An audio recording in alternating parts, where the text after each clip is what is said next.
Ketika hidup terasa berat, tangan-Mu Tuhan selalu menopangku. Di saat jalan terasa buntu, cahaya-Mu Tuhan selalu terangiku. Mujizat-Mu masih terjadi tiap hari, selalu terjadi. Mujizat-Mu masih terjadi setiap hari, selalu terjadi.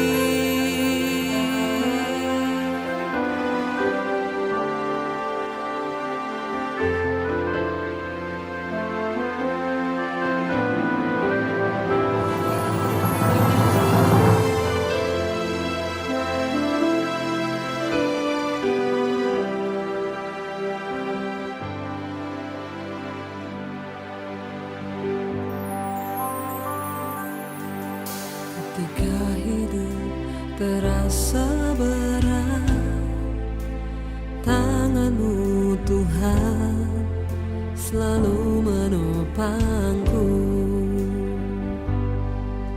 Di saat jalan terasa buntu, cahaya-Mu Tuhan selalu terangiku. Mujizat-Mu masih terjadi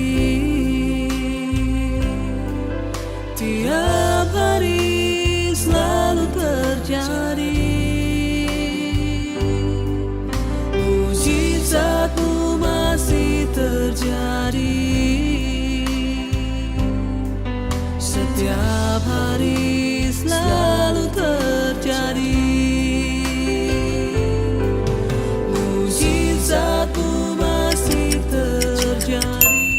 Tuhan Yesus, terima kasih Tuhan untuk penyertaan-Mu Tuhan di sepanjang hidup kami Tuhan, untuk segala kebaikan yang Engkau berikan kepada kami Tuhan, untuk berkat-berkat yang baru setiap harinya Tuhan. Kami bersyukur Tuhan, kalau sekarang kami ingin memuji nama-Mu Tuhan. Berkati agar semuanya berjalan dengan rencana-Mu Tuhan. Amin. Yesus, Engkau anugerah terindah dalam hidup kami.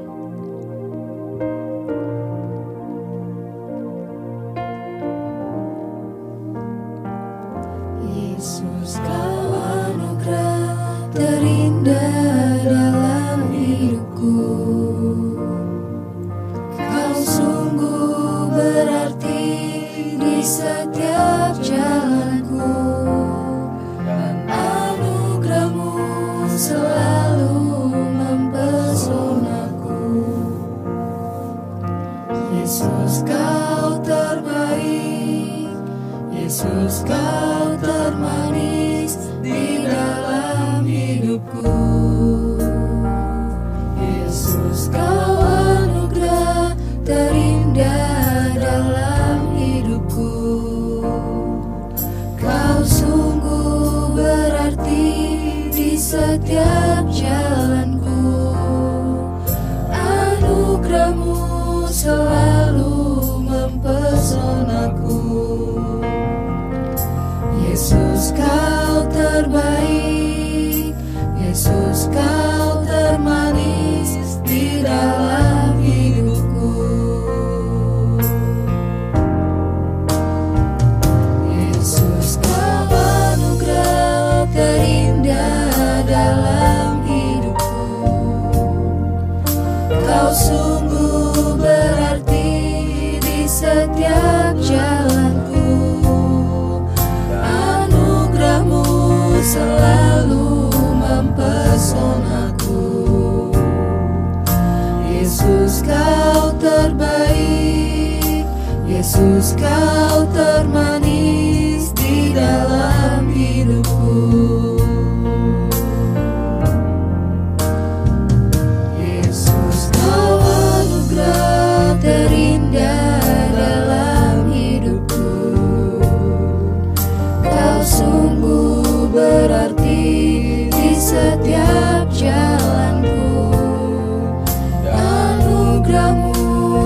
selalu mempesonaku. Yesus kau terbaik, Yesus kau termanis di dalam hidupku. Kuasa-Mu terlebih besar, Tuhanku terlebih besar. Tak pernah terlambat janji-Mu ya Tuhan, menolong hidupku. Kuasa-Mu terlebih besar, Tuhanku terlebih besar. Tak pernah terlambat janji-Mu ya Tuhan, pulihkan hidupku. Kuasa-Mu terlebih besar, Tuhanku terlebih besar. Tak pernah terlambat janji-Mu ya Tuhan, menolong hidupku. Kuasa-Mu terlebih besar, Tuhanku terlebih besar. Tak pernah terlambat janji-Mu ya Tuhan, pulihkan hidupku.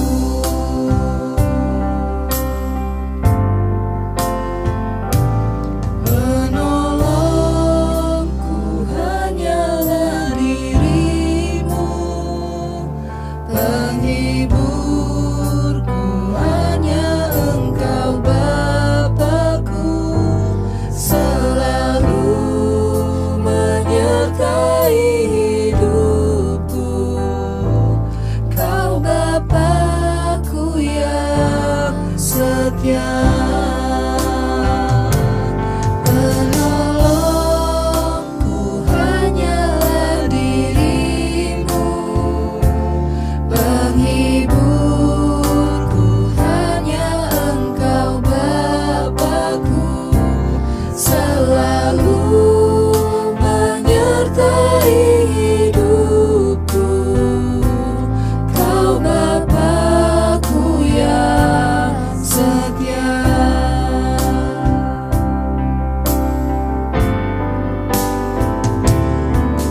Yesus, Yesus, Yesus, ku berseru. Yesus, Yesus, ku panggil nama-Mu. Pengabdianku hanya padamu. Yesus, Yesus, Engkaulah Bapa-Ku. Pengabdianku hanya padamu. Yesus, Yesus, Engkaulah Bapa-Ku. Pengabdianku hanya padamu. Yesus, Yesus, Engkaulah Bapa-Ku. Terima kasih ya buat Bapak Abraham ya, lebih ini kalau saya panggilnya Bapak Abraham. Ya, satu kehormatan juga buat kita Pak, terima kasih. Ya, sekali lagi saya mengucapkan terima kasih buat kesempatan saya boleh ada dan bahkan bisa menyampaikan firman di tempat ini. Ya, ini Bapak Gembala senior ya saudara ya. Dan saya kemarin juga mendengar banyak kesaksian bagaimana panggilan hidup mereka. Ya, tidak mudah, tetapi ya mengikut Tuhan itu adalah keputusan yang terbaik. Bahkan yang tidak akan pernah kita sesali. Ya, terima kasih buat berapa banyak di sini subscriber channel YouTube saya? Oh, haleluya. Yang belum subscribe tolong subscribe. Like dan komen, jangan lupa share. Ya, terima kasih sekali lagi. Ya, saya juga ini nanti ibadah ini tayang di Debbie Basir TV untuk ibadah online. Ya, saya juga mengucapkan shalom buat jemaat Debbie Basir TV yang ada di mana saja yang ikut beribadah pada hari ini, saudara. Dan hari ini kita akan sama-sama belajar firman Tuhan. Tentunya saya yakin dan percaya, ya, kenapa ada firman, kenapa ada Alkitab itu supaya menuntun kehidupan manusia di dunia ini. Karena tanpa tuntunan maka kita ini bisa melenceng ke kanan dan ke kiri. Untuk apa ada Alkitab? Untuk apa ada firman Tuhan? Supaya hidup manusia itu lebih teratur. Dan ketika kita mengikuti firman Tuhan itu rasanya memang ya berat, tapi percayalah itu yang terbaik. Ya, di dalam kitab Amsal dikatakan, aku memikir-mikirkan jalan hidupku, tetapi aku mengambil keputusan untuk mengarahkan langkahku kepada hukum-hukum Tuhan. Memang tidak mudah melakukan firman, tapi percayalah itu yang terbaik. Hari-hari ini saya banyak dapat orang konseling datang, saudara, ketika hidup mereka sudah salah langkah.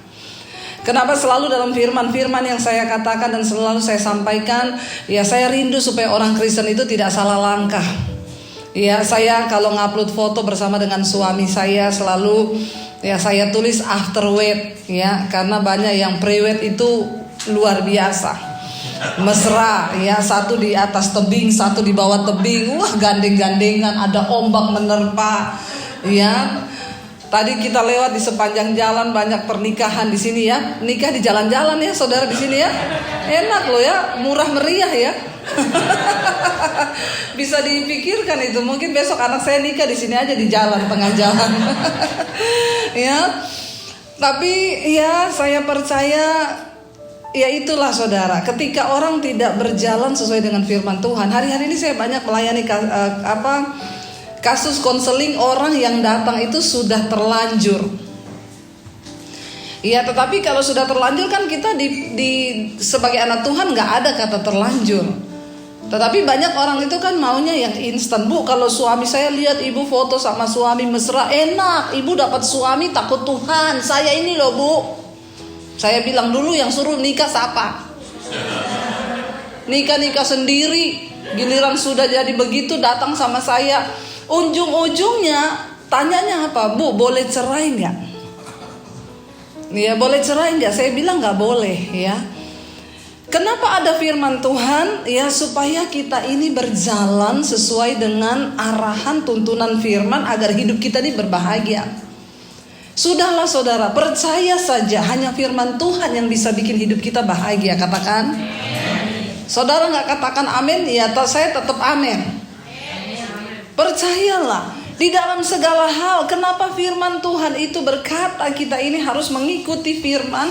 Ya, karena hanya itu yang membuat kita bahagia. Memang tidak mudah, tapi waktu kita mau, Roh Kudus akan memampukan. Saya membaca satu buah buku 100 tokoh yang berpengaruh di dunia. Nomor 1 adalah Muhammad. Ya, memang tidak boleh nomor 2. Saya tertarik kenapa dia menaruh Yesus di urutan nomor berapa.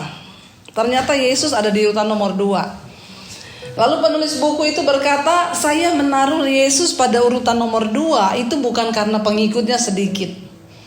Pengikut Yesus tuh banyak. Tetapi kenapa saya menaruh Yesus di urutan nomor 2 dari 100 tokoh ini? Karena Yesus itu membawa ajaran yang tidak masuk akal. Dan dia bilang tidak mungkin ada manusia normal yang bisa melakukan apa yang Yesus suruh. Contohnya apa?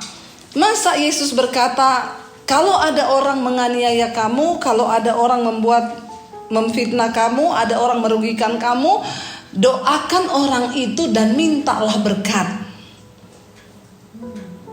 Dia bilang tidak mungkin ada manusia normal yang bisa melakukan hal itu. Cuma orang gila yang bisa melakukannya. Jadi dia berkata dengan kata lain, semua pengikut Kristus kalau mau ikut Yesus harus jadi gila. Jadi saudara sudah gila atau belum? Yang udah gila angkat tangan. Ya, mau dong, saya juga mau gila. Karena memang hukum Tuhan dan hukum dunia itu selalu bertolak belakang. Yang bagi dunia ini wajar, ya itulah orang yang waras. Tapi kalau kita mau ikut Tuhan, maka kita enggak.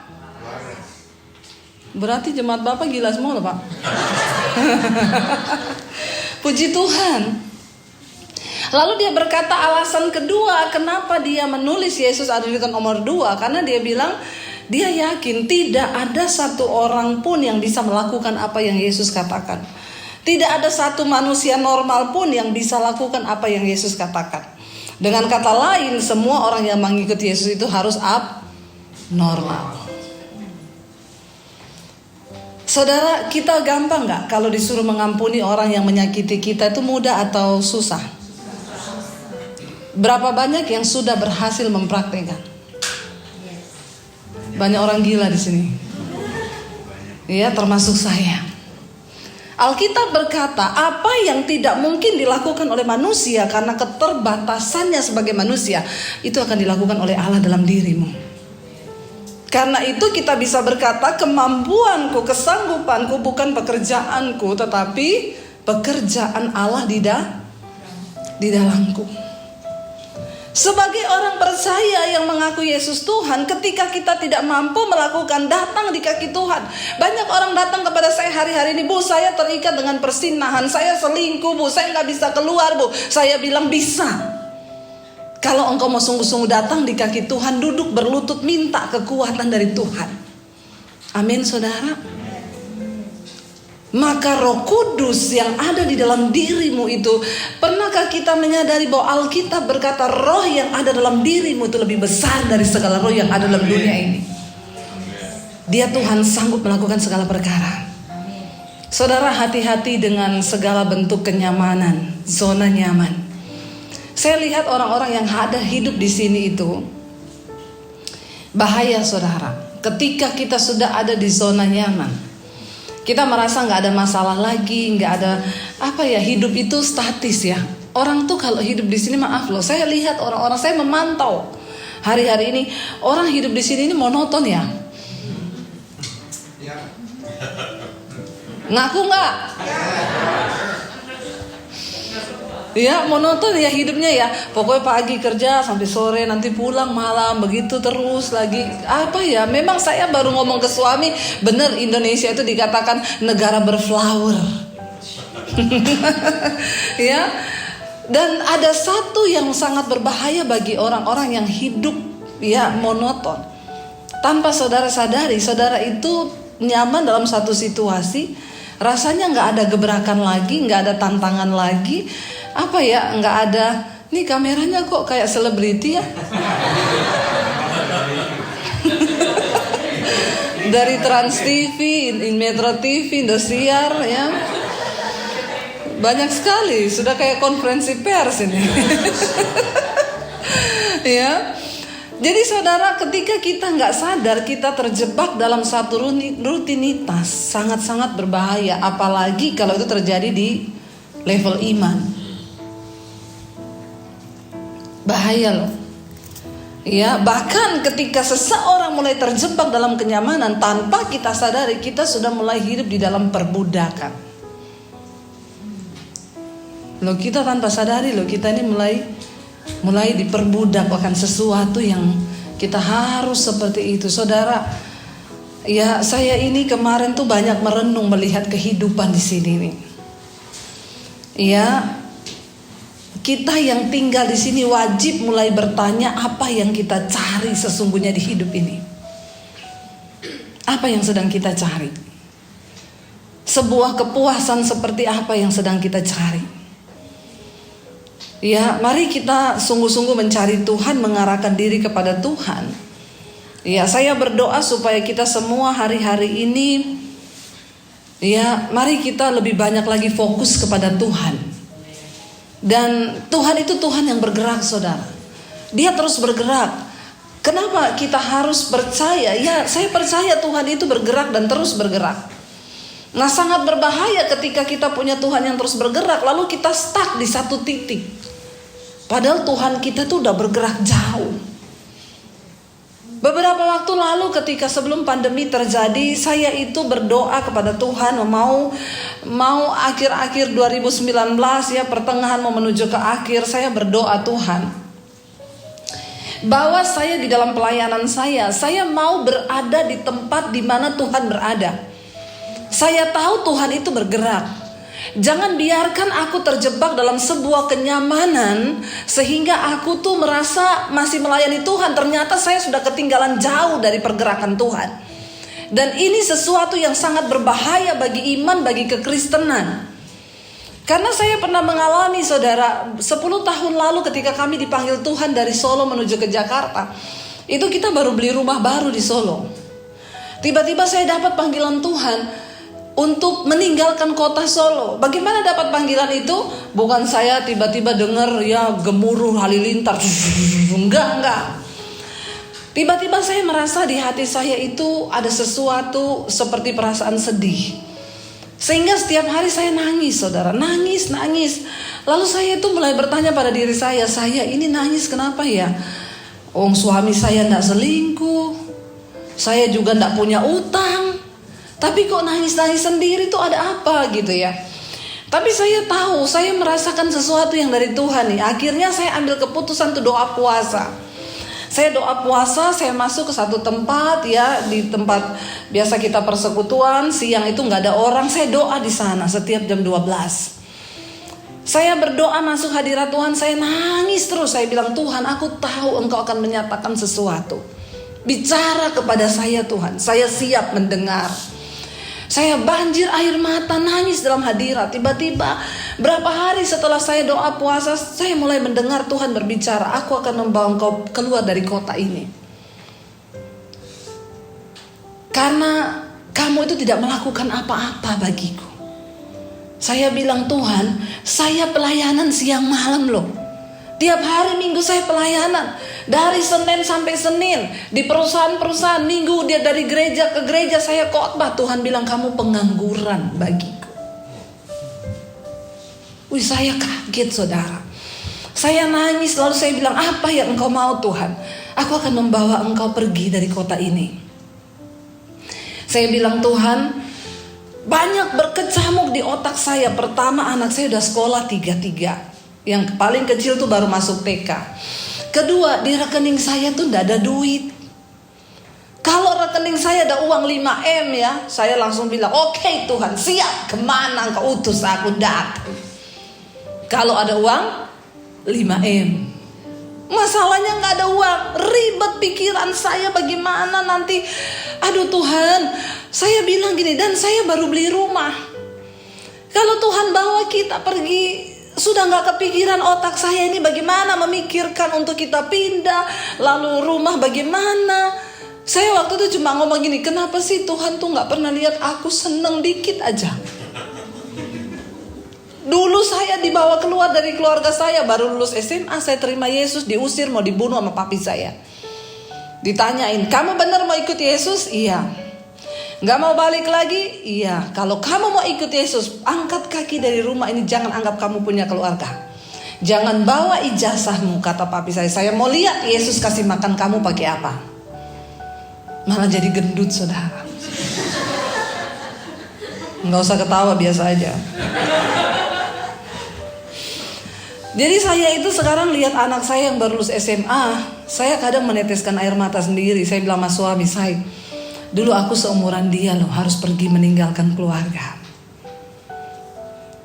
Selalu mau nangis kalau ingat kisah itu.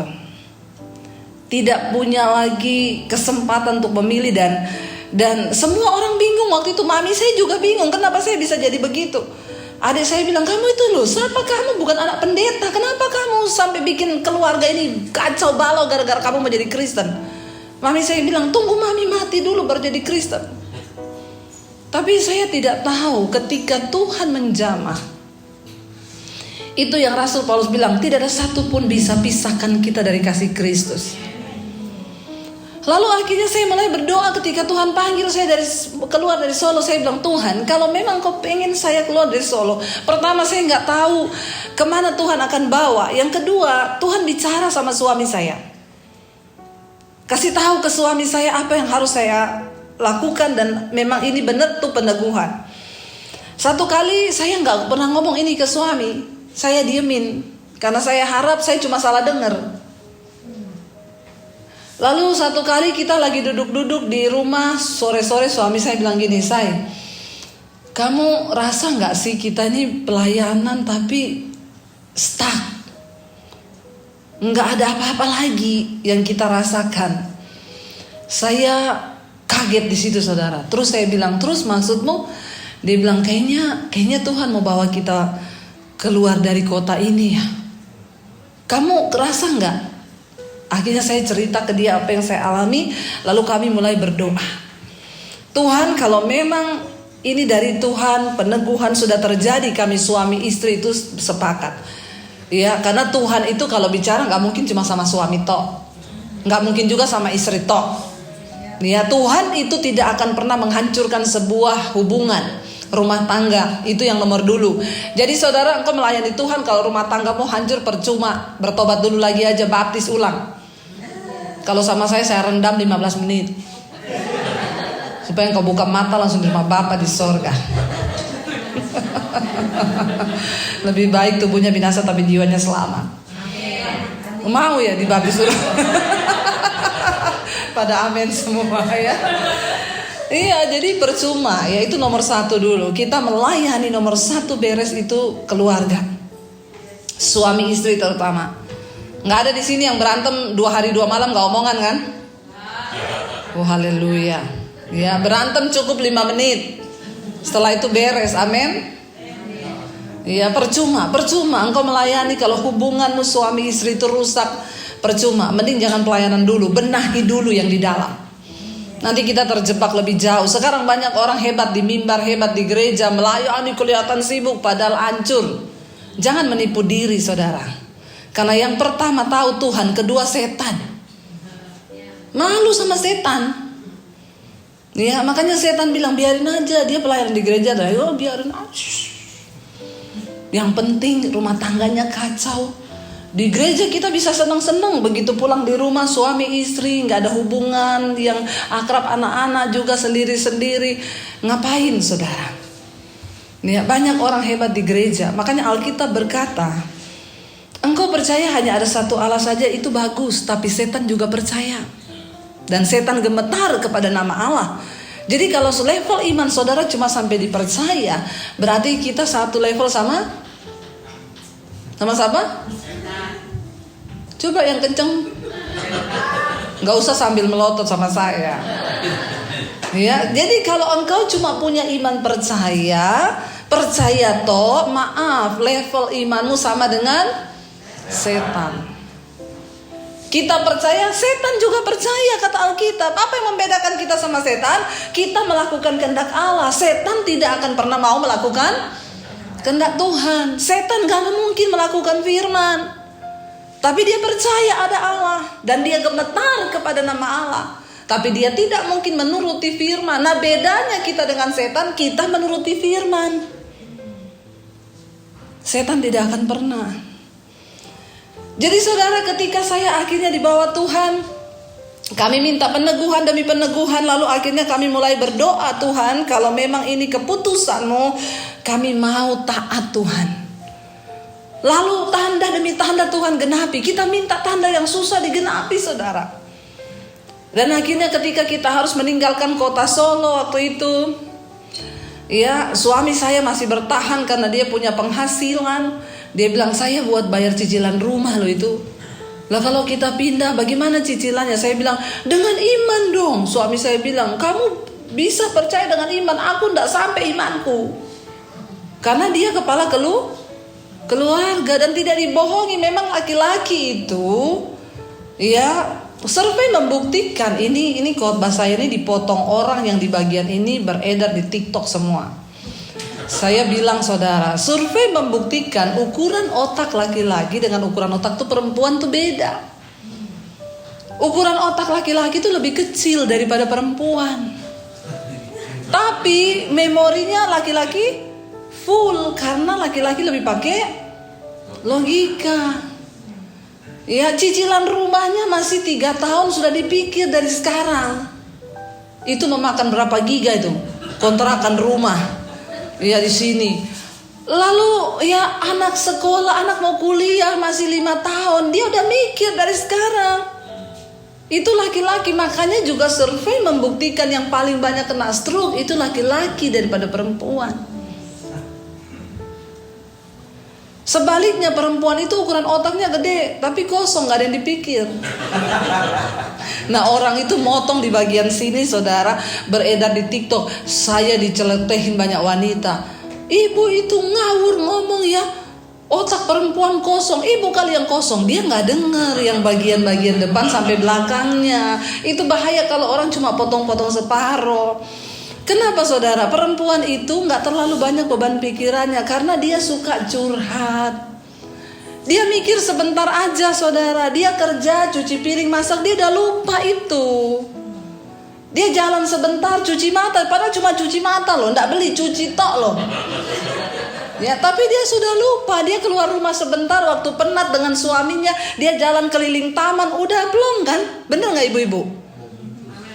Dia curhat sama temennya ya, hai Cin. Dibalas sama temannya, iya say. Ini cuma boleh terjadi di perempuan saja. Bapak-bapak awas kalau ngomong ke temennya, hai Cin. Ya, cucok. Kalau perempuan gitu, dia cuma hai Cin. Iya kenapa? Curhat dia panjang, diketik di WA saudara. Padahal temannya itu enggak baca loh. Enggak dibaca, dia cuma balas gini, doa ya say. Dia enggak baca karena ini lagi curhatannya kan. Cuma dibalas doa ya say, udah plong dia. Karena waktu dia ngetik itu sudah emosinya keluar. Nah laki-laki kan enggak begitu. Ada di sini laki-laki yang suka curhat? Enggak ada laki-laki curhat, laki-laki itu dipikir terus. Ya saudara, ya di dalam hidup ini, makanya suami saya bilang, kamu nyampe imanmu, ngomong dengan iman. Lah aku ini laki-laki, harus ya mikir bayar cicilan rumah bagaimana kalau kita pindah. Tapi akhirnya puji Tuhan ya, kita tuh dengan hati mulai belajar percaya sama Tuhan. Itu untuk percaya aja kita harus belajar. Ya, belajar percaya. Enggak mampu tapi duduk di kaki Tuhan. Tuhan, aku mau belajar percaya. Aku tidak tahu di depanku ini seperti apa Tuhan. Saya pernah berdoa dapat penglihatan Tuhan. Saya berdiri di satu tempat tuh seperti padang gurun, dan di depan itu ada jalan yang berkelok-kelok. Saudara, saya nggak tahu ujungnya di mana. Tiba-tiba saya mendengar ada satu suara yang berkata, kamu harus lewati jalan itu. Saya bilang, Tuhan saya tidak berani karena saya tidak tahu ujungnya di mana. Tuntun saya Tuhan. Tiba-tiba Tuhan Yesus itu turun di depan saya saudara. Langsung saya tangkap ujung jubahnya. Saya bilang, Tuhan jangan tinggalkan aku sendiri. Aku tidak berani melangkah sendiri. Tuhan itu menoleh ke saya, dia cuma bilang begini, selama aku besertamu, jangan takut, seburuk apapun jalan itu, aku menyertai engkau. Tepuk tangan buat Tuhan. Bukan soal, jadi begini saudara, bukan soal seberapa menakutkan keadaanmu, bukan soal seberapa sulit hidupmu, pastikan Tuhan menyertaimu. Karena engkau mengandalkan Dia.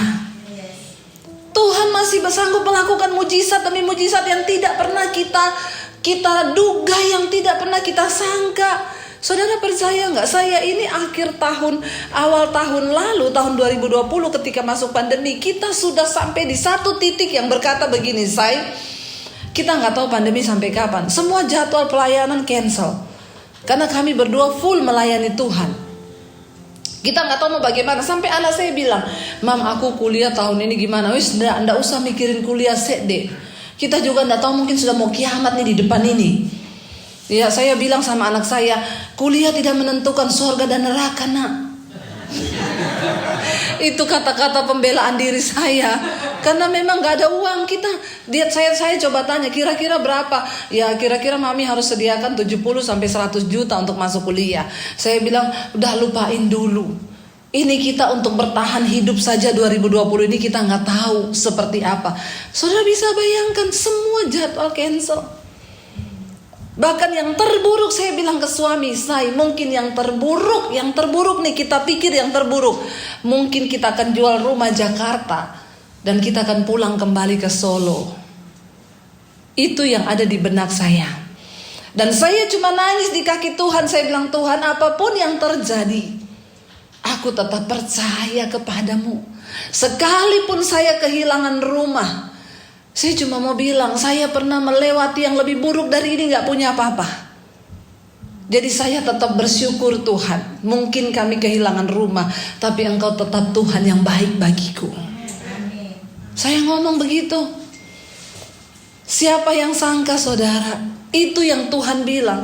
Apa yang tidak pernah kita pikirkan, yang tidak pernah terlintas, yang gak pernah timbul di hati, Tuhan sediakan bagi orang yang berserah kepada Dia. Saya mau bersaksi hari ini, saya tidak jadi jual rumah, malah beli rumah lagi di Jakarta. Tuhan itu hanya membalikkan seperti Dia begitu luar biasa. Dengan waktu yang singkat terjadi pembalikan keadaan. Apakah itu ada di benak kita? Apakah itu ada di otak saya selama ini? Saudara tahu waktu itu anak saya aja mau kuliah, saya gak punya uang. Masuk ke bulan Februari, Maret, April, Mam, gimana saya kuliah? Lupakan dulu nak, ini kita belum tahu. Bahkan sampai pertengahan Maret pertengahan tahun 2020 kita belum tahu bagaimana kehidupan ke depan. Tiba-tiba saya bisa melukis. Saudara. Ya, saya bilang ke suami, karena waktu itu saya bilang, ya, saya kanvas, mau apa? Mau melukis. Daripada nggak tahu mau ngapa-ngapain sekarang, ya, jadi saya beliin kanvas aja. Dia tanya sama saya, buat apa kanvas? Ya mau melukis lah. Beneran, kata suami saya itu selama nikah sama kamu 20 tahun belum pernah lihat kamu gambar apa-apa. Tapi memang benar saudara, orang saya sekolah aja dulu cuma gambar gunung 2, ada jalan di tengah, sawah di pinggir, matahari di tengah toh. Saudara juga begitu kan? Saya juga begitu. Jadi dia bingung waktu saya minta dibeliin tinta sama kanvas, dia tanya buat apa? Buat melukis. Lukis apa? Wis beliin saja lah. Ya tiba-tiba saya pengen melukis. Lalu akhirnya satu kali dia lagi ngedit video di sebelah. Saya di kamar bikin lukisan. Ya 2 jam selesai dia keluar, dia tanya, ini lukisan siapa? Lukisan saya. Nggak mungkin. Lah emang di sini ada siapa? Cuma saya. Dia bilang, ini ndak mungkin loh kamu yang bikin. Hari itu saya bikin waktu itu hutan lavender pertama kali. Saya bilang ini dari Roh Kudus. Dia bilang, iya sih kalau ini saya percaya Roh Kudus, ndak mungkin kamu. Karena saya senang, saya upload di Instagram saya. Puji Tuhan, lukisan pertama saya jadi. Tiba-tiba ada yang inbox, Bu, dijual ndak? Saya bilang, ndak, saya bukan pelukis. Tapi kalau saya mau beli boleh nggak? Mama saya itu seneng banget dengar khotbahnya ibu. Dia ulang tahun minggu depan.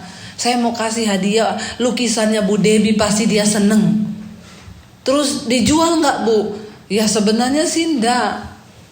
Tapi kalau ibu benar-benar mau ya silakan aja. Berapa Bu? Ya saya juga bingung ngasih harga karena saya bukan pelukis. Ya, oh kalau gitu boleh saya minta nomor rekening ibu. Udah saya inbox saudara, saya kasih. Besoknya dia transfer 10 juta lukisan saya yang pertama. Wow kan saudara? Luar biasa kan? Begitu 10 juta suami saya kaget. Suami saya kaget, dia bilang ayo kita beli kanvas lagi. Padahal tadi marah-marah saudara. Dia bilang ini gak ada penghasilan loh kamu beli kanvas. Karena saya langsung borong kanvas saudara. Buat apa banyak begini? Ya habisnya pokoknya jutaan. Buat apa saya mikir-mikir. Yo pokoknya aku mau ya. Terus yang ukurannya langsung gede. Begitu laku 10 juta dia bilang saya temenin lagi beli kanvas yuk. Jadi semangat saya ngelukis. Waktu anak saya daftar kuliah masih nanya, Mam, kuliah gimana? Akhirnya berapa dek harus kita sediakan? 70 juta uang masuknya. Berdoa saja, kalau Tuhan izinkan pasti ada, kalau enggak. Saya melukis saudara, itu lukisan yang keempat. Belum laku saya upload, karena setiap kali lukis angkat laku. Yang kedua laku 10 juta lagi, yang ketiga 10 juta saudara. Ya, waktu yang keempat itu belum ada yang beli, saya diundang di satu perusahaan. Waktu kami makan siang, ya sekretarisnya cerita ke bosnya, "Pak, Bu Debbie pelukis loh." Saya bilang, pelukis enggak, saya baru belajar baru beberapa kali. Terus dia sekretarisnya yang buka IG saya, "Bu, ini kayaknya lukisan ibu yang terakhir ya?" "Iya." Bosnya tanya, "Udah laku belum Bu?" "Belum, masih ada di rumah." "Ini ceritanya apa?" "Ini gambar pohon ada bayangan di air." Saya bilang, "Saya dapatnya seindah apapun kehidupan kita di atas sini, ingat selalu ada bayangan masa lalu kita yang Tuhan bekerja di sana untuk mendatangkan keindahan." Wah, dia terpaku dengan tema itu. "Boleh nggak saya miliki Bu?" "Oh boleh Pak, nanti saya bingkai dulu. Kalau udah selesai biar diambil sopir saya." Selesai saya WA, "Sudah jadi Pak." "Oke, biar diambil sopir saya." Malamnya dia transfer, "Bu, saya sudah transfer lukisannya." Ya saya buka, 70 juta. Saya begini, saya kirim balik, "Pak, kayaknya kelebihan 0."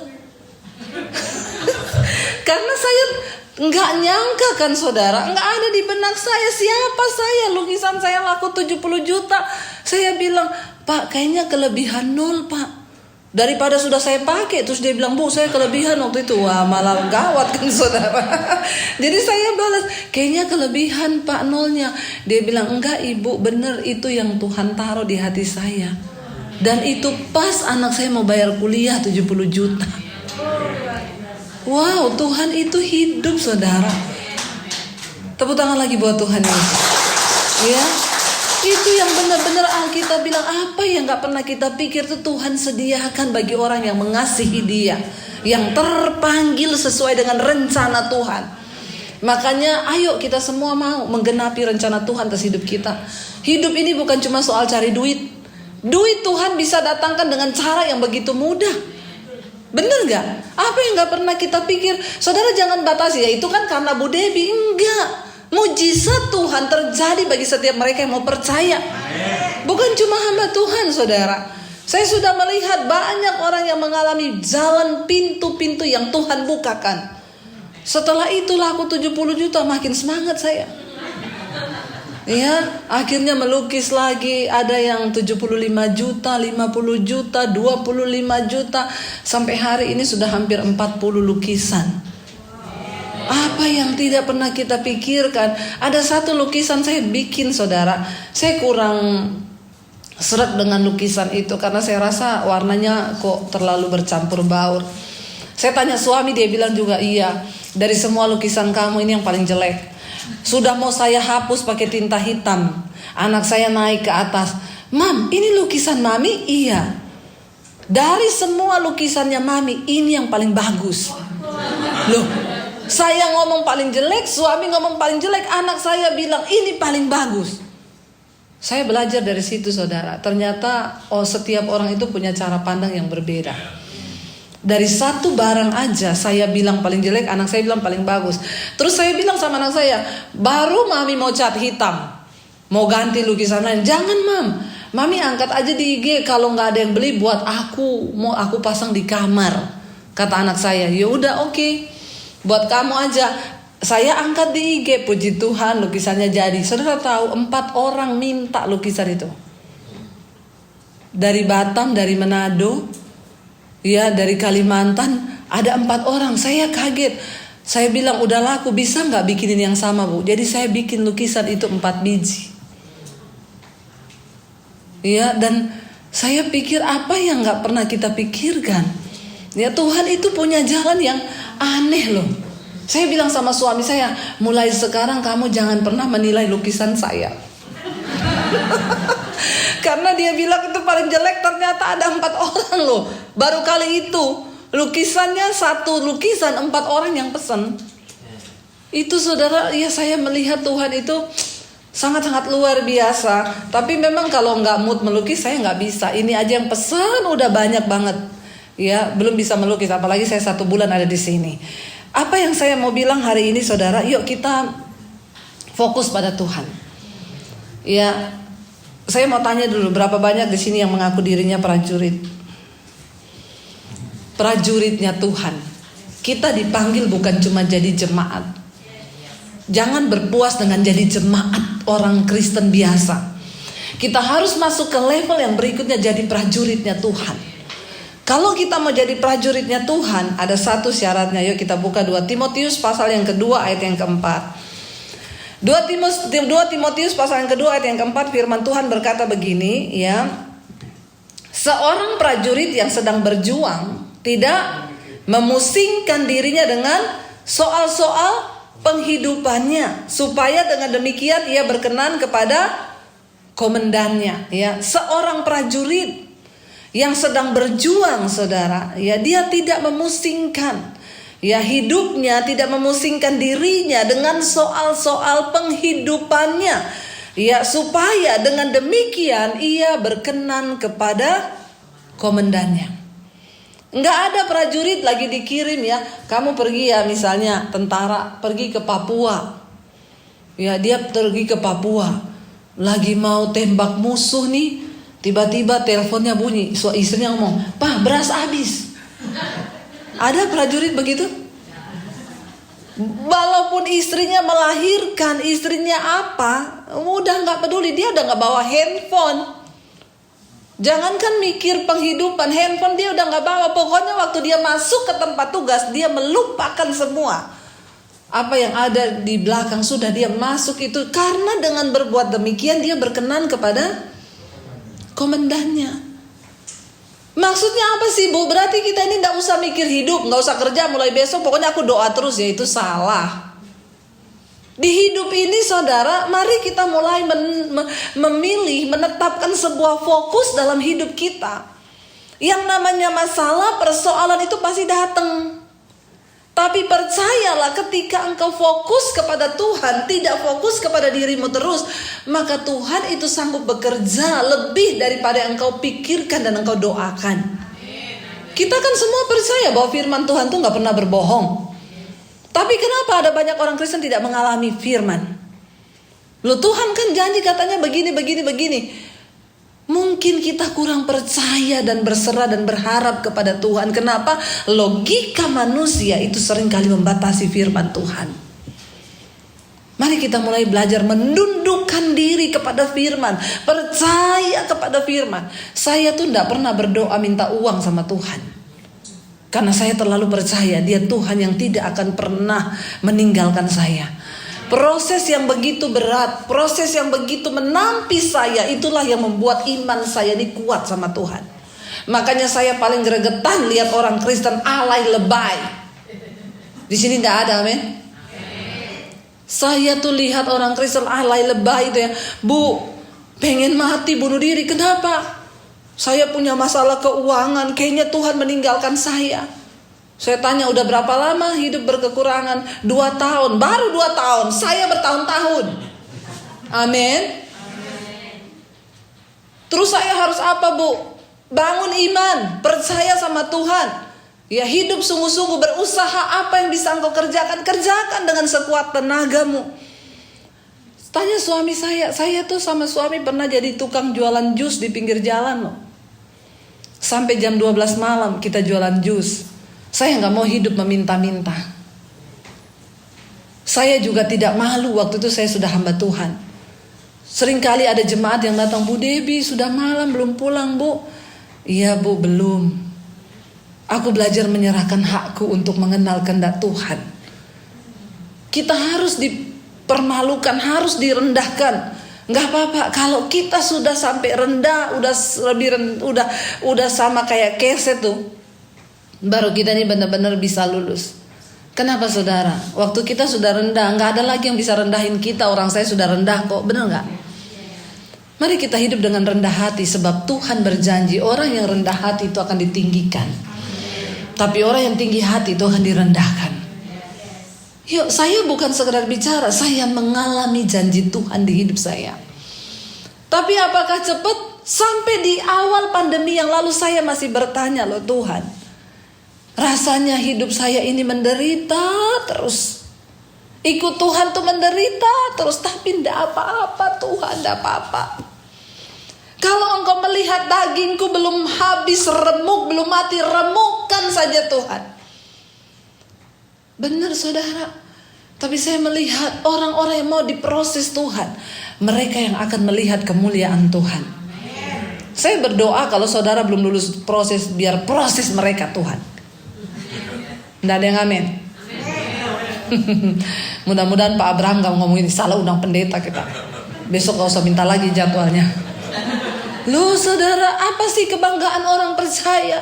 Penderitaan. Yesus berkata, kalau engkau mau jadi muridku, sangkal dirimu, pikul salibmu, ikut aku. Ketika kita menyangkal diri itu udah gak enak. Bayangkan saya harus bilang, aku bukan Debbie yang dulu, aku sudah mati Tuhan. Waktu saya harus keluar dari rumah, saya cuci baju anak-anak kos dari tempat kos. Lagi cuci baju, gak pakai mesin cuci, pakai tangan. Iblis datang, goblok jadi orang Kristen, jadi pembantu. Air mata saya berlinang, saya cuma bilang, iblis, aku telah dibeli, hargaku lunas dibayar. Dan hidupku bukan milikku lagi, tapi milik Kristus. Dan aku tidak akan pernah malu, karena saya dulu sombong banget saudara. Ya, saya tidak pernah berkekurangan, orang tua saya berkecukupan. Dari SMA saya sudah jadi pelatih senam saudara. Saya sudah punya tempat senam sendiri saudara. Dan untuk uang saya sudah cukup saudara. Tapi ketika saya terima Yesus, saya benar-benar dihajar Tuhan. Benar-benar gak punya apa-apa. Ada suara yang sering kali bilang, balik ke keluargamu. Di sana bajumu yang cuciin pembantu. Kenapa kamu di sini jadi pembantu? Saya cuma bilang, hancurkan aku Tuhan. Aku bukan Debbie yang lama. Saya bilang, iblis, aku telah dibeli dan hargaku lunas dibayar. Jadi aku gak punya hak lagi atas hidupku. Tapi Tuhanlah yang punya hak atas hidupku. Saudara, jangan engkau pikir engkau punya hak atas hidupmu. Tuhan telah beli kita dan harganya lunas. Karena itu ketika engkau difitnah, ketika engkau dikhianati, ketika engkau dipermalukan, duduk di kaki Tuhan, nangis dan bilang, Tuhan, aku sudah tidak punya hak atas hidupku. Bahkan ketika kita menderita, ketika saya benar-benar pernah hidup tidak ada uang 1 sen pun, tidak ada satu orang pun yang bisa saya jadikan tempat saya menaruh harapan, nggak ada. Saya pernah hidup dari benar-benar entah uang ataupun orang, nggak ada yang saya bisa taruh harapan. Saya telepon mami saya aja saudara, dia lagi tanya, kamu sekarang gimana kabarnya? Tiba-tiba mami saya sudah berubah, halo Yanti, gimana kabarmu? Saya tahu itu ada papi saya di samping. Sampai seperti itu, saya cuma meneteskan air mata. Saya menyerahkan hidup saya kepada Tuhan. Dulu saya bertanya, Tuhan, kenapa saya harus diusir dari rumah hanya karena terima Engkau? Karena Engkau bisa rubah hati papi saya. Sekarang saya bilang, Tuhan, terima kasih karena waktu itu saya diusir dari rumah. Kalau saya tidak diusir waktu itu, saya tidak jadi seperti hari ini. Kalau saya nggak diusir waktu itu, saya nggak ketemu dengan saudara. Saya nggak kenal sama saudara. Jadi hidup ini nggak usah sok tahu. Karena manusia sama Tuhan tuh beda tipis. Tuhan maha tahu, kita sok bertobat. Gak usah banyak tanya, kenapa Tuhan, kenapa Tuhan, kenapa Tuhan. Dan saya baru menemukan jawabannya itu gak 1-2 tahun saudara. Saya bertanya, kenapa saya harus diusir dari rumah? Saya baru melihat hari-hari ini Tuhan menggenapi. Kalau engkau tidak menjadi lelah, maka engkau akan menuai, kata firman Tuhan. Tapi sayang banyak orang menjadi lelah. Petrus bertanya kepada Yesus, Tuhan, kami ini sudah meninggalkan ayah, ibu, saudara laki-laki, saudara perempuan, rumah, harta, dan semua yang kami miliki, bahkan pekerjaan kami untuk mengikut engkau. Yesus tahu, Petrus tanya gini, arahnya kemana? Yesus langsung ngomong, berbahagialah kamu, jikalau karena namaku engkau meninggalkan ayahmu, ibumu, rumahmu, ladangmu, saudaramu, pekerjaanmu, karena engkau akan memperolehnya lipat kali ganda pada masa ini juga. Dan engkau akan memperoleh kehidupan yang kekal. Karena ada upah bagi orang-orang yang setia. Banyak orang yang bertanya, apa yang kita dapat kalau kita ikut Yesus sungguh-sungguh?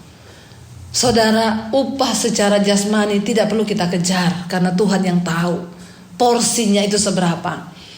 Tapi upah dalam kekekalan, itu yang luar biasa. Jaminan akan kehidupan kekal setelah kita mati, itu cuma ada di dalam Tuhan Yesus.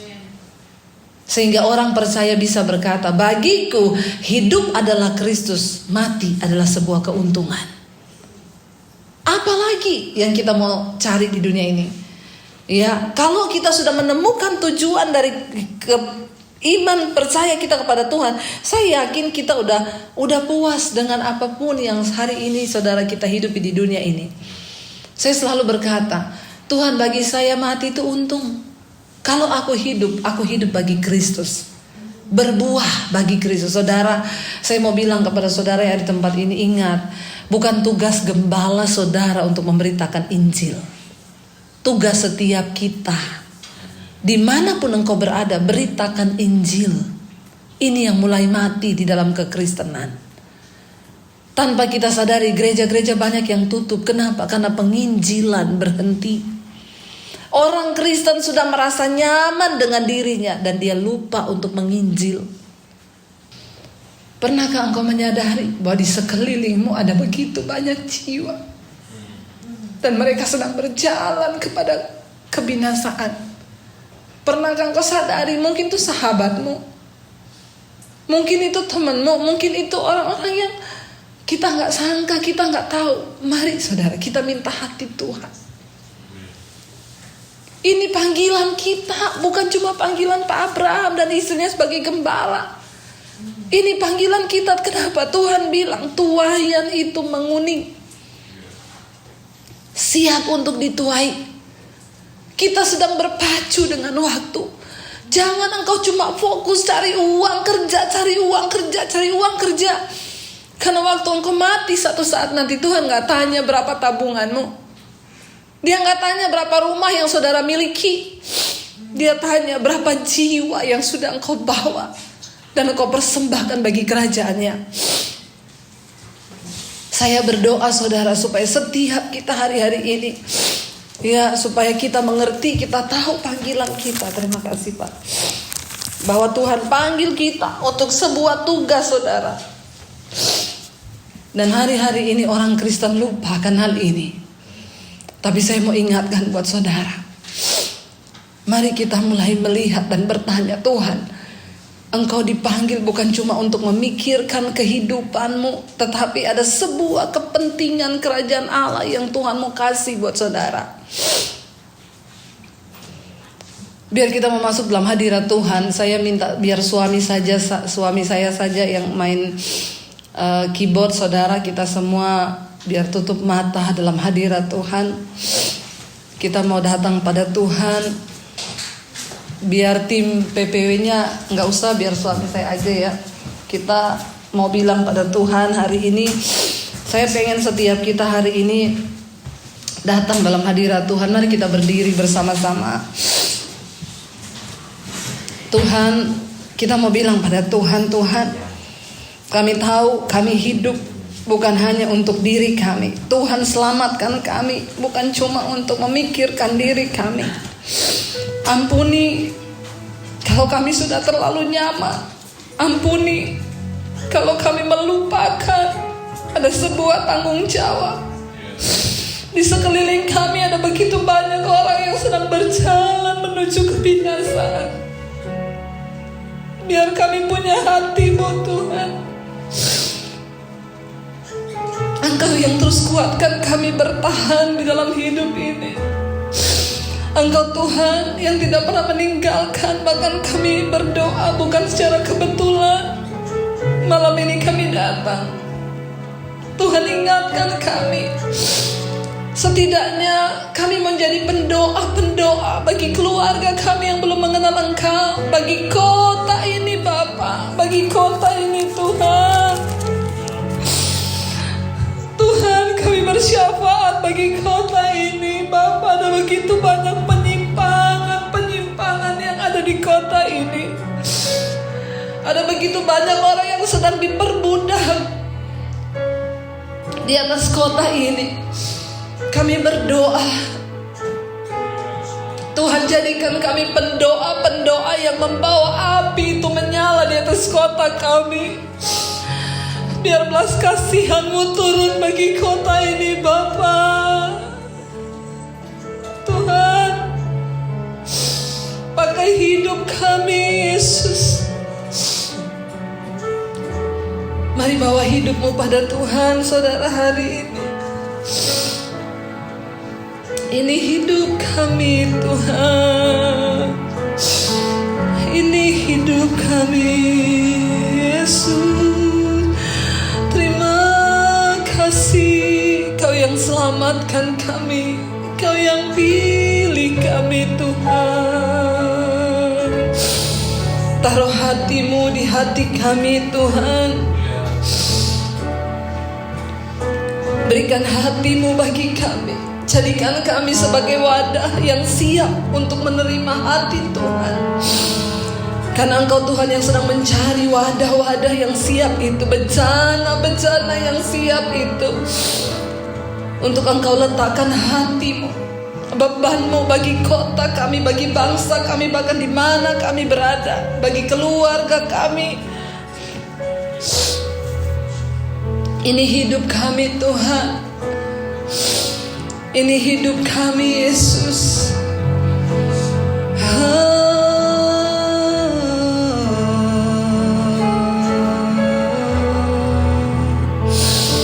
Terima kasih. Mari kita sembah Tuhan. Terima kasih Tuhan. Kau pilih kami Tuhan. Kau tebus kami Yesus. Terima kasih Bapa. Kami datang menyerahkan seluruh hidup kami dalam tangan-Mu Tuhan. Haleluya. Kalau ku hidup bagi-Mu Tuhan. Kalau kami hidup, kami mau hidup bagi Tuhan. Kalau ku hidup bagi-Mu. Hatiku tetap menyembah-Mu.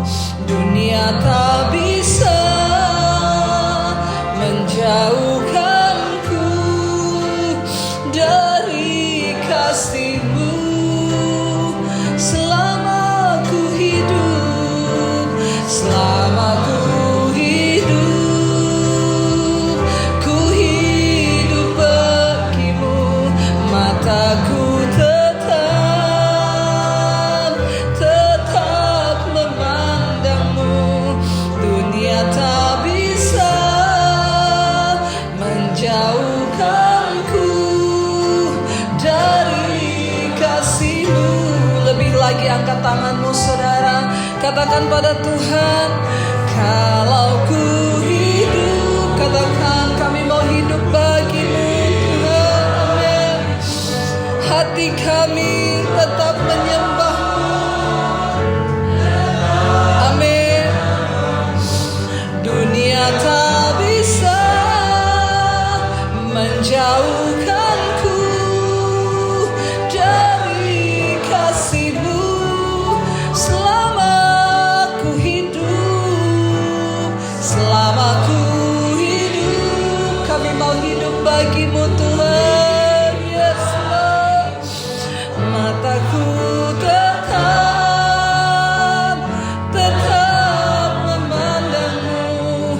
Dunia tak bisa menjauhkanku dari kasih-Mu.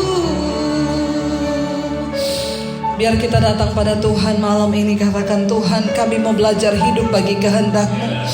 Mungkin hari-hari ini bahkan kami tersakiti. Mungkin hari-hari ini ada pergumulan yang berat. Tanpa kami sadari, mungkin kami telah diperbudak oleh waktu, oleh keadaan, oleh uang. Tuhan, kami datang menyerahkan hidup kami. Kami tidak ingin terjebak dalam rutinitas kehidupan kami. Kami mau hidup mengalir bersama kehendak-Mu, bersama rencana-Mu. Sekalipun ada persoalan, penderitaan, tapi semua indah jika bersama dengan Tuhan. Karena kami tahu tujuan Tuhan, kekekalan itu sedang dibangun dalam hidup kami. Proses kami, Tuhan, hancurkan setiap kami kalau ada hal-hal yang belum berkenan. Bawa kami kepada perkenan-Mu ya Bapa.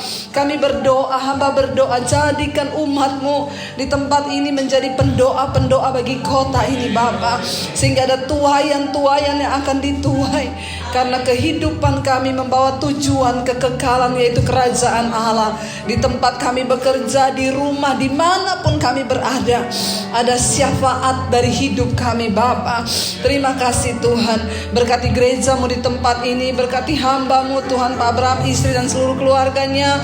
Biarlah Tuhan api itu terus menyala dalam kehidupan mereka, agar senantiasa ada kebangunan rohani di tempat ini Tuhan. Bahkan setiap umat-Mu yang sedang menghadapi persoalan pergumulan hari ini, hamba percaya tangan Tuhan turut bekerja mendatangkan kebaikan.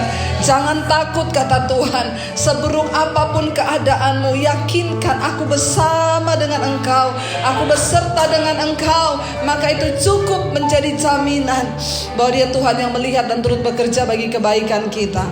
Terima kasih Bapa untuk setiap mereka yang sudah mengikuti ibadah siang hari ini.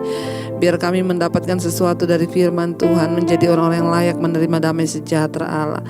Hari ini hamba percaya yang sakit Engkau sembuhkan, yang berbeban berat Engkau berikan kelegaan, yang mengalami jalan buntu Tuhan bukakan jalan. Bahkan setiap masalah persoalan kami ada jalan keluarnya dalam nama Yesus.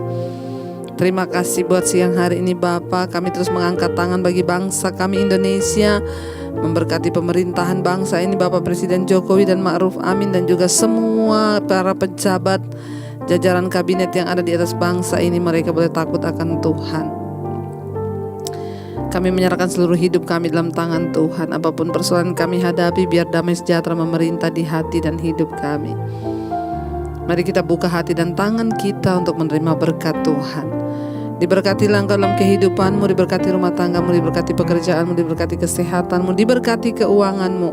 Engkau akan menjadi berkat bagi banyak orang dan hidupmu menjadi tanda bagi kemuliaannya. Terimalah kiranya berkat dari Allah Bapa, cinta kasih Tuhan Yesus Kristus, penyertaan Allah Roh Kudus menyertai hidupmu mulai dari hari ini bahkan sampai kali yang kedua Tuhan Yesus datang menjemput kita. Namamu tercatat di dalam kitab kehidupan. Dalam nama Tuhan Yesus yang percaya diberkati Tuhan, katakan bersama, amin, amin. Tuhan Yesus memberkati, tetaplah setia dan sampai jumpa di Mesbah Doa nanti malam. Shalom.